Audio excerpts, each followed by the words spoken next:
केबी Hindi class में आप सबका स्वागत है। आज की क्लास में हम यूपी बोर्ड के कक्षा 11 के मनोविज्ञान विषय के पाठ्यक्रम के अंतर्गत खंड ख व्यवहारिक मनोविज्ञान इकाई 5 मनोविज्ञान में सांख्यिकी गणना के अंतर्गत सांख्यिकी यानी स्टैटिस्टिक्स के अर्थ, परिभाषा, स्वरूप एवं महत्व का अध्ययन करेंगे।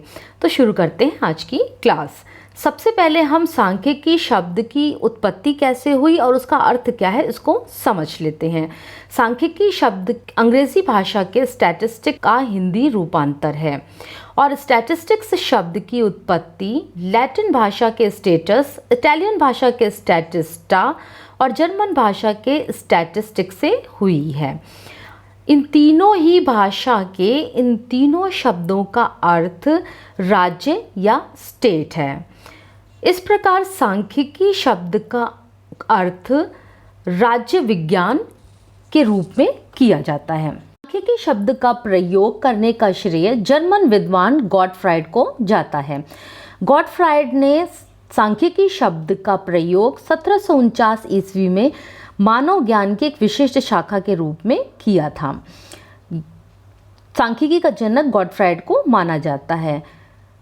अगर हम सांख्यिकी के अर्थ की बात करें तो सांख्यिकी ज्ञान की वह शाखा है जिसके माध्यम से किसी भी क्षेत्र से संबंधित तथ्यों को संख्याओं के रूप में संकलित करके उनका वैज्ञानिक विश्लेषण किया जाता है। यानी जब हम किसी क्षेत्र से संबंधित आंकड़ों को संख्याओं के रूप में संकलित करते हैं और साथ ही उनका वैज्ञानिक विश्लेषण करते हैं तो उनसे तर्कपूर्ण परिणाम प्राप्त होते हैं। इसे सांख्यिकी कहते हैं। यानी सांख्यिकी ज्ञान की वह शाखा है जिसमें हम विभिन्न तथ्यों का संख्याओं के रूप में संकलन करते हैं। सांख्यिकी शब्द का प्रयोग दो भिन्न अर्थों में किया जाता है, एक वचन के रूप में और बहुवचन के रूप में। एक वचन के रूप में सांख्यिकी विज्ञान के रूप में सांख्यिकी का प्रयोग किया जाता है। यानी सांख्यिकी का प्रयोग सांख्यिकी विज्ञान के रूप में किया जाता है। सांख्यिकी विज्ञान में परिभाषाओं को दो वर्गों में बांटकर प्रस्तुत किया जाता है। पहले वर्ग में सांख्यिकी की संकुचित परिभाषाएं आती हैं जिसमें डॉक्टर बाउले ने कुछ परिभाषाएं दी हैं और पेडिंगटन की परिभाषाएं हैं। डॉक्टर बाउले ने सांख्यिकी को गणना का विज्ञान कहा है। यानी सांख्यिकी गणना का विज्ञान है जिसमें हम विभिन्न गणनाएं करते हैं। इसके अलावा उन्होंने एक परिभाषा दी है,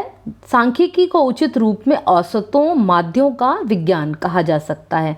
यानी सांख्यिकी को उन्होंने औसत यानी एवरेज, माध्य यानी मीन का विज्ञान कहा है। सांख्यिकी विवरणों को संक्षिप्त एवं वर्गीकृत करने तथा शब्दों को स्पष्ट करने की विधि है। यानी बाउले ने कहा है कि सांख्यिकी किसी भी विवरण को अगर हम संक्षिप्त करते हैं, उसे वर्गीकृत करते हैं या भिन्न आंकड़ों के संबंधों को स्पष्ट करते हैं तो उसकी विधि सांख्यिकी है। ये तीनों ही परिभाषाओं में इन्होंने सांख्यिकी को संकुचित अर्थ में परिभाषित किया है। इन्होंने सांख्यिकी के किसी एक पक्ष को महत्व देकर अन्य पक्षों को उपेक्षित किया है। बोडिंगटन के अनुसार सांख्यिकी अनुमानों एवं संभावनाओं का विज्ञान है।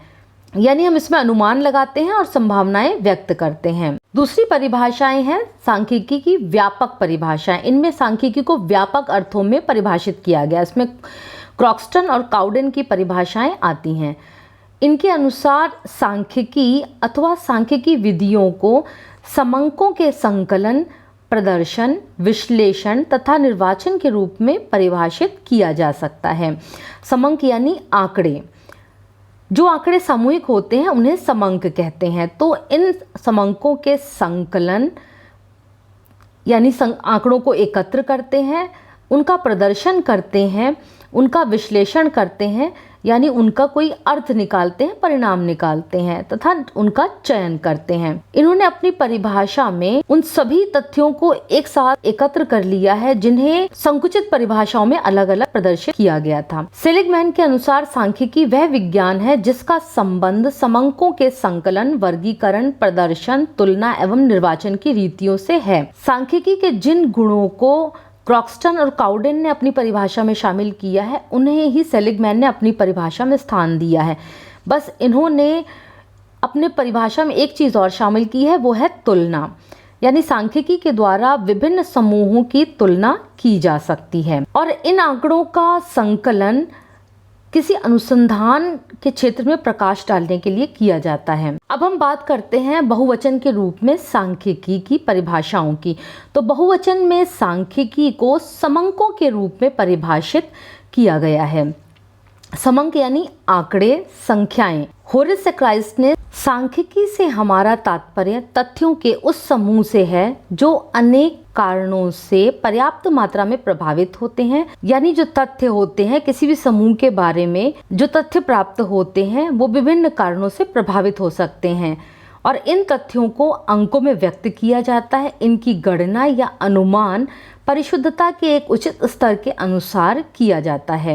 यानी इनकी जो गणना है या जो अनुमान है वो 100% शुद्ध नहीं होते, लेकिन शुद्धता के एक उचित स्तर तक इनका अनुमान लगाया जा सकता है। इन्हें पूर्व निश्चित उद्देश्य के लिए एक व्यवस्थित ढंग से संग्रहित किया जाता है। यानी ये जो आंकड़े हैं इनको एकत्र करने का एक उद्देश्य होता है और इन आंकड़ों को व्यवस्थित ढंग से संग्रहित किया जाता है और साथ ही इन आंकड़ों के द्वारा तुलनात्मक रूप से व्यवस्थित किया जाता है। यानी ये जो आंकड़े हैं किसी समूह के बारे में जो होते हैं इन्हें विभिन्न गुणों के आधार पर तुलना की जा सकती है। वेबस्टर के अनुसार समंक किसी राज्य में रहने वाले व्यक्तियों की स्थिति से संबंधित वर्गीकृत तथ्य हैं। यानी किसी राज्य में रहने वाले व्यक्तियों की उनसे संबंधित आंकड़ों को समंक कहते हैं और ये वर्गीकृत तथ्य हैं। यानी ये वर्गों में विभाजित होते हैं।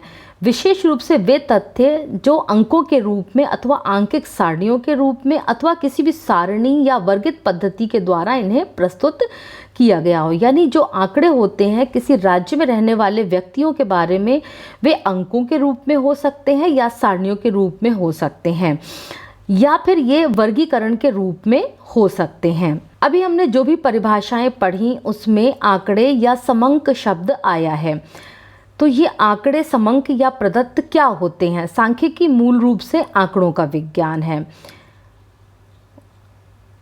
आंकड़ों को समंक या प्रदत्त भी कहा जाता है। आंकड़ों से आशय उन तथ्यों से है जो किसी निश्चित उद्देश्य के लिए व्यवस्थित रूप से संकलित किए जाते हैं।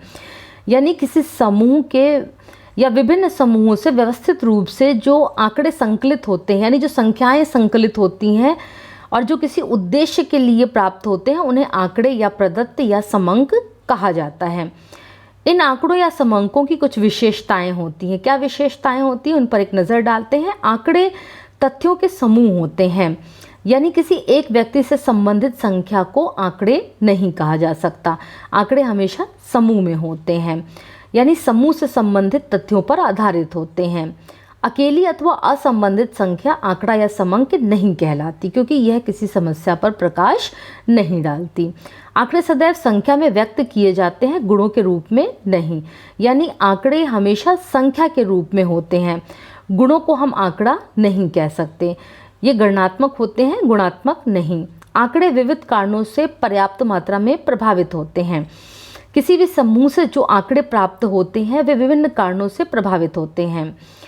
उदाहरण के लिए किसी कक्षा में छात्रों के प्राप्तांक अगर आंकड़ों के रूप में दिखाए जाएं तो वे जो प्राप्तांक होते हैं विभिन्न कारणों से प्रभावित हो सकते हैं। कुछ छात्रों के प्राप्तांक अधिक और कुछ के कम हो सकते हैं। जिन छात्रों के प्राप्तांक कम होते हैं वे विभिन्न कारणों से कम हो सकते हैं। वे छात्र के बीमार करने के कारण, बुद्धि का स्तर कम होने के कारण या अध्ययन न करने के कारण कम आ सकते हैं। आंकड़ों का संकलन करते समय जहां तक संभव हो अधिक से अधिक शुद्धता का ध्यान रखना आवश्यक होता है, अन्यथा जो भी आंकड़े होंगे उनसे जो निष्कर्ष प्राप्त होंगे वे प्रभावित होंगे। आंकड़ों का संग्रहण किसी पूर्व निश्चित उद्देश्य के लिए होता है। आंकड़े एक निश्चित एवं निर्धारित योजना के अनुसार व्यवस्थित रूप से संकलित किए जाते हैं।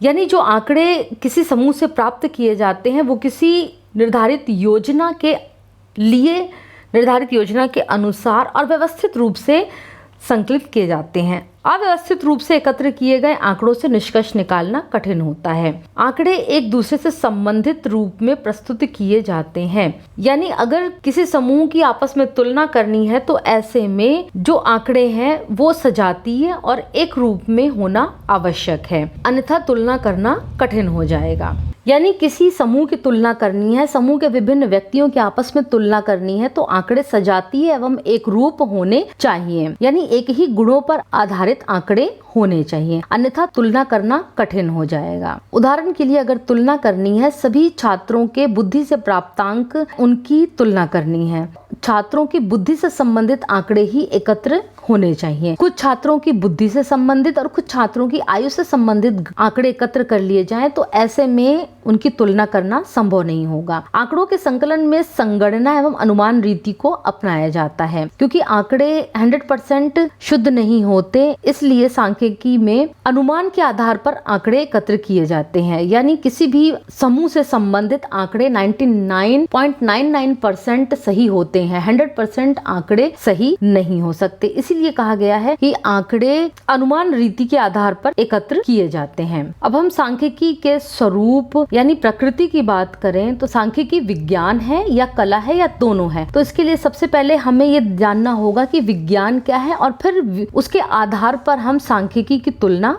करेंगे। एक तरफ मैंने तालिका बनाई है जिसमें विज्ञान के बारे में जानकारी है और दूसरी तरफ सांख्यिकी उस पर कहाँ तक खरा उतरता है इसके बारे में देखा गया है। तो सबसे पहला पॉइंट है किसी भी ज्ञान क्षेत्र का क्रमबद्ध अध्ययन, यानी विज्ञान में किसी भी क्षेत्र से संबंधित ज्ञान का क्रमबद्ध अध्ययन किया जाता है। अब इस पर सांख्यिकी कहाँ तक खरा उतरता है, तो सांख्यिकी में भी ज्ञान का क्रमबद्ध अध्ययन किया जाता है। विज्ञान में कारण और प्रभाव के संबंधों का अध्ययन किया जाता है, सांख्यिकी में भी कारण और प्रभाव में संबंध स्थापित करने की क्षमता होती है। विज्ञान के स्वयं के नियम होते हैं, सांख्यिकी के भी स्वयं के नियम, सिद्धांत एवं पद्धतियां होते हैं। विज्ञान के नियम सार्वभौमिक होते हैं, सांख्यिकी के नियम भी सार्वभौमिक एवं सार्वकालिक होते हैं। विज्ञान के नियमों के द्वारा भविष्यवाणी या पूर्वानुमान किए जा सकते हैं, सांख्यिकी के नियमों के आधार पर भी पूर्वानुमान एवं भविष्यवाणी की जा सकती है।